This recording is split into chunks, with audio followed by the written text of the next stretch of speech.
الحمدللہ رب العالمین والعاقبۃ للمتقین والصلاة والسلام علی سید الانبیاء والمرسلین رب اشرح لی صدری ویسر لی امری واحلل عقدۃ من لسانی یفقہوا قولی، اما بعد۔ جیسا کہ آپ سب کو معلوم ہے کہ ہم نے سورۃ الفاتحہ کی پہلی 4 آیات کو مکمل کر لیا ہے۔ آج ہم انشاءاللہ 5ویں آیت پڑھیں گے، جو کہ ہے اہدنا الصراط المستقیم۔ اے اللہ ہمیں سیدھے راہ کی ہدایت بخش۔ اے اللہ تعالی ہمیں ہدایت بخش سیدھی راہ کی، ایسے بھی ہم پڑھ سکتے ہیں۔ اب دیکھیے، یہ ایاک نستعین کی ہی تشریح ہے جو آخری 3 آیتوں میں ہے۔ ہمیں اللہ سے کیا مدد چاہیے؟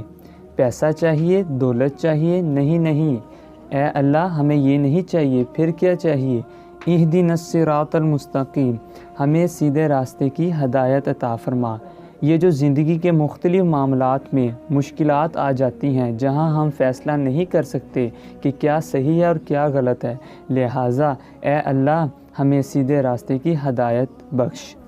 ہدایت کا ایک درجہ یہ بھی ہے کہ سیدھا راستہ بتا دیا جائے، ہدایت کا دوسرا درجہ یہ ہے کہ سیدھا راستہ دکھا دیا جائے، اور ہدایت کا آخری مرتبہ یہ ہے کہ انگلی پکڑ کر سیدھے راستے پر چلایا جائے، جیسے بچوں کو لے کر جاتے ہیں۔ لہٰذا سیدھے راستے کی ہدایت کی دعا میں یہ سارے مفہوم شامل ہوں گے۔ اے اللہ ہمیں سیدھا راستہ دکھا دے، اے اللہ اس سیدھے راستے کے لیے ہمارے سینوں کو کھول دے۔ اللہم نور قلوبنا بالایمان واشرح صدورنا للاسلام، اے اللہ ہمارے دلوں کو ایمان کی روشنی سے منور کر دے اور ہمارے سینوں کو اسلام کے لیے کھول دے۔ ہمیں اس پر انشراح صدر ہو جائے، اور پھر یہ کہ ہمیں اس سیدھے راستے کے اوپر چلا۔ صراط المستقیم کا معنی، صراط المستقیم سے مراد عقائد کا سیدھا راستہ ہے جن پر تمام انبیاء اکرام علیہ الصلاۃ والسلام چلے، یا اس سے مراد اسلام کا سیدھا راستہ ہے جس پر صحابہ اکرام رضوان اللہ اجمعین چلے، یا تو تبع تابعین اور امام چلے۔ جیسے کہ اللہ تعالیٰ قرآن مجید میں فرماتا ہے، یا ایھا الذین آمنوا اتقوا اللہ وکونوا مع الصادقین، اے ایمان والو اللہ سے ڈرو اور سچوں کے ساتھ ہو جاؤ۔ حضرت عبداللہ بن عمر رضی اللہ تعالیٰ عنہما سے روایت ہے، نبی اکرم صلی اللہ علیہ وسلم نے ارشاد فرمایا، بنی اسرائیل 72 فرقوں میں تقسیم ہوگی اور میری امت 73 فرقوں میں تقسیم ہو جائے گی، ان میں سے ایک کے علاوہ سب جہنم میں جائیں گے۔ صحابہ اکرام رضوان اللہ اجمعین نے عرض کی، یا رسول اللہ صلی اللہ علیہ وسلم، نجات پانے والا فرقہ کون سا ہے؟ ارشاد فرمایا، وہ اس طریقے پر ہوگا جس پر میں اور میرے صحابہ ہیں۔ ہدایت حاصل کرنے کے ذرائع، یاد رہے کہ اللہ تعالیٰ نے ہدایت حاصل کرنے کے بہت سے ذرائع عطا فرمائے ہیں۔ ان میں سے چند یہ ہیں: انسان کی ظاہری باطنی صلاحیتیں جنہیں استعمال کر کے وہ ہدایت حاصل کر سکتا ہے، آسمانوں اور زمینوں میں اللہ تعالیٰ کی قدرت وحدانیت پر دلالت کرنے والی نشانیاں جن میں غور و فکر کر کے انسان ہدایت پا سکتا ہے، اللہ تعالیٰ کی نازل کردہ کتابیں، ان میں سے تورات، انجیل اور زبور۔ قرآن پاک نازل ہونے سے پہلے لوگوں کے لیے ہدایت کا ذریعہ تھی، اور اب قرآن مجید لوگوں کے لیے ہدایت حاصل کرنے کا ذریعہ ہے، اور ہمارے نبی حضرت محمد صلی اللہ علیہ وسلم قیامت تک آنے والوں کے لیے ہدایت کا ذریعہ ہیں۔ آیت اہدنا الصراط المستقیم سے حاصل ہونے والے نکات، اس آیت سے 3 باتیں معلوم ہوئیں۔ ہر مسلمان کو اللہ تعالیٰ سے سیدھے راستے پر ثابت قدمی کی دعا مانگنی چاہیے، کیونکہ سیدھا راستہ منزل مقصود تک پہنچا دیتا ہے اور ٹیڑھا راستہ منزل مقصود تک نہیں پہنچاتا۔ اللہ تعالیٰ ارشاد فرماتا ہے کہ عقل والے اس طرح دعا مانگتے ہیں، ربنا لا تزغ قلوبنا بعد اذ ہدیتنا وہب لنا من لدنک رحمہ انک انت الوہاب، اے ہمارے رب تو نے ہمیں ہدایت عطا فرمائی ہے، اس کے بعد ہمارے دلوں کو ٹیڑھا نہ کر اور ہمیں اپنے پاس سے رحمت عطا فرما، بے شک تو بڑا عطا فرمانے والا ہے۔ اور حضرت انس رضی اللہ تعالیٰ عنہ فرماتے ہیں، حضور اکرم صلی اللہ علیہ وسلم کثرت سے یہ دعا مانگا کرتے تھے، جیسے کہ میں آپ کو پہلے بھی بتا چکا ہوں، یا مقلب القلوب ثبت قلبی علی دینک، اے دلوں کو پھیرنے والے میرے دل کو اپنے دین پر ثابت قدم رکھ۔ تو میں نے عرض کی یا رسول اللہ صلی اللہ علیہ وسلم، ہم آپ پر اور جو کچھ آپ لائے ہیں اس پر ایمان رکھتے ہیں، تو کیا آپ کو ہمارے بارے میں کوئی خوف ہے؟ حضور اقدس صلی اللہ علیہ وسلم نے فرمایا، ہاں بے شک دل اللہ تعالیٰ کی شان کے لائق اس کی انگلیوں میں سے 2 انگلیوں کے درمیان ہے، وہ جیسے چاہتا ہے انہیں پھیر دیتا ہے۔ عبادت کرنے کے بعد بندے کو دعا میں مشغول ہونا چاہیے، صرف اپنے لیے دعا نہیں مانگنی چاہیے بلکہ سب مسلمان کے لیے مانگنی چاہیے کہ اس طرح دعا زیادہ قبول ہوتی ہے۔ اب ہم آیت پڑھتے ہیں 6 اور 7۔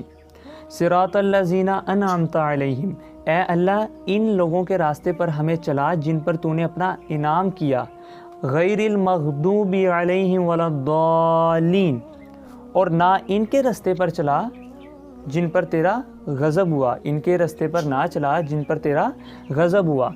صراط الذین انعمت علیہم، یہ مضمون جا کر اب سورہ نساء میں کھلے گا کہ وہ کون سے 4 گروہ ہیں جن کے اوپر اللہ تعالیٰ کا انعام ہوا ہے۔ من النبیین والصدیقین والشہداء والصالحین وحسن اولئک رفیقا، ترجمہ کہ وہ نبی، صدیقین، شہداء اور صالحین ہیں اور بہت ہی خوب ہے ان کی رفاقت۔ اے اللہ ان کے راستے پر ہمیں چلا، یہ تو مثبت بات ہوگی۔ منفی انداز یہ ہے غیر المغضوب علیہم ولا الضالین، ان کے راستے پر نہ چلا جن پر تیرا غضب ہوا۔ جو لوگ صراط مستقیم سے بھٹک گئے وہ 2 قسم کے ہیں، ان میں فرق یہ ہے کہ جو شرارت نفس کی وجہ سے غلط راستے پر چلتا ہے اس پر اللہ کا غضب نازل ہوتا ہے، اور جس کی نیت تو غلط نہیں ہوتی لیکن وہ غلو کر کے جذبات میں آ کر کوئی غلط راستہ اختیار کر لیتا ہے تو وہ دلال گمراہ ہے۔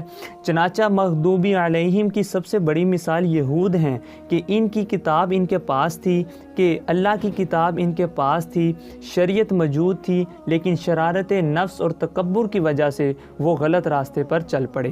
جبکہ نصارہ ضالین ہیں، انہوں نے حضرت مسیح علیہ السلام کے بارے میں صرف غلو کیا ہے، جیسے ہمارے یہاں بھی بعض نعت خواں نبی اکرم صلی اللہ علیہ وسلم کی شان بیان کرتے ہوئے ہیں تو مبالغہ آرائی کرتے ہوئے کبھی انہیں اللہ سے بھی اوپر لے جاتے ہیں۔ یہ غلو ہوتا ہے لیکن ہوتا ہے نیک نیتی سے، محبت سے۔ چنانچہ نصارہ نے حب رسول میں غلو سے کام لیتے ہوئے حضرت عیسیٰ علیہ السلام کو خدا کا بیٹا بنا دیا۔ ہمارے شیعہ بھائی بھی اکثر حضرت علی کو خدا ہی بنا بیٹھتے ہیں۔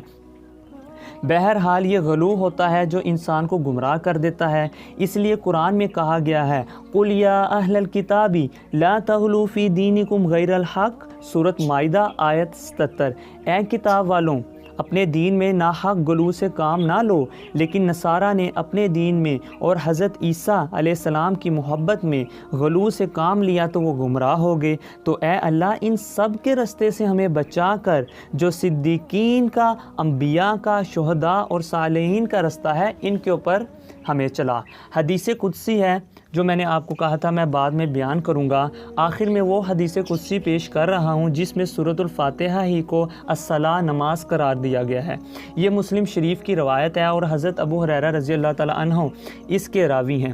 وہ بیان کرتے ہیں میں نے رسول اللہ صلی اللہ علیہ وسلم کو ارشاد فرماتے ہوئے سنا کہ اللہ تعالیٰ فرماتا ہے، ترجمہ میں نے نماز کو اپنے اور اپنے بندے کے درمیان 2 برابر حصوں میں تقسیم کر دیا اور میرے بندے کو وہ عطا کیا گیا جو اس نے طلب کیا۔ جب بندہ کہتا ہے الحمدللہ رب العالمین تو اللہ تعالیٰ فرماتا ہے کہ میرے بندے نے میری حمد کی، میرا شکر کیا۔ جب بندہ کہتا ہے الرحمن الرحیم تو اللہ تعالیٰ فرماتا ہے کہ میرے بندے نے میری ثنا کی۔